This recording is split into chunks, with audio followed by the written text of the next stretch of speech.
शेतीच नाही, शेतकरीच नाही राहिला तर खाणारे काय खातील? सगळ्यात महत्वाची मित्रांनो ही गोष्ट आहे, शेतकरीच संपला तर खाणारे काय खातील? त्याकरता सरकारने देखील या पिकाची योग्य भाव कसा मिळेल तुमच्या भाजीपाल्याला त्याची सरकारने काळजी घेतली पाहिजे, दखल घेतली गेली पाहिजे. कारण मित्रांनो आज काही लाख म्हणजे आज ठीक आहे कोणताही धंद्यावाला राव रुपया गुतावला त्याला माहिती मला 50 पैसे किंवा नाही माझा लॉस नाही. तसं आज शेतकरी लाखोनी मातीमध्ये ओततोय पण कधी कधी पूर्णपणे माती होऊन जाते, त्याच्यावाली पूर्ण लॉस होतो.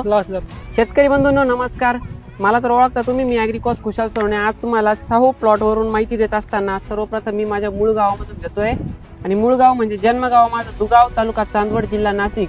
मित्रांनो गेल्या 4 वर्षापासून आज मार्गदर्शन करतोय. आज भाऊंची ओळख करू. भाऊ नमस्कार. नमस्कार. आपलं नाव गणू? गणेश सोनवणे. आपण किती वर्षापासून मार्गदर्शन घेताय? आम्ही 4 वर्षापासून मार्गदर्शन घेऊन राहिले. एकंदरीत 4 वर्षापासून मार्गदर्शन घेत असताना आज जर बघितलं आपण प्रत्येक शेतकरी खर्च करतोय, तुम्ही देखील कन्सल्टन्सी थ्रू खर्च करूच राहिले, पण लॉस कधी आला का?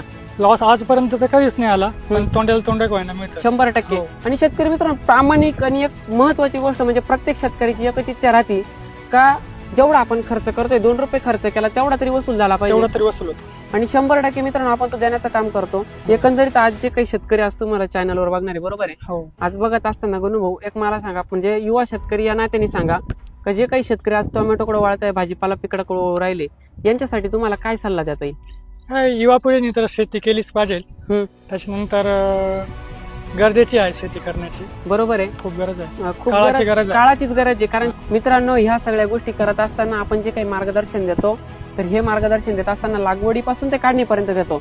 आणि खर्च कसा होतो भाऊ?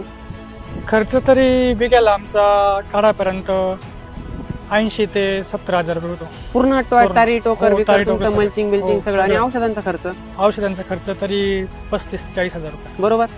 एकंदरीत मित्रांनो आता ते रेग्युलर माझ्या म्हणजे सांगितल्यापेक्षा थोडं वाढवा सोडित राहते कायम, कारण त्यांची रेग्युलर ती पहिल्यापासून पारंपरिक शेती टोमॅटोचीच करू राहिले. तर अशा कंडिशन मध्ये मित्रांनो लागवडीपासून मार्गदर्शन योग्य सल्ला द्यायचं काम आहे.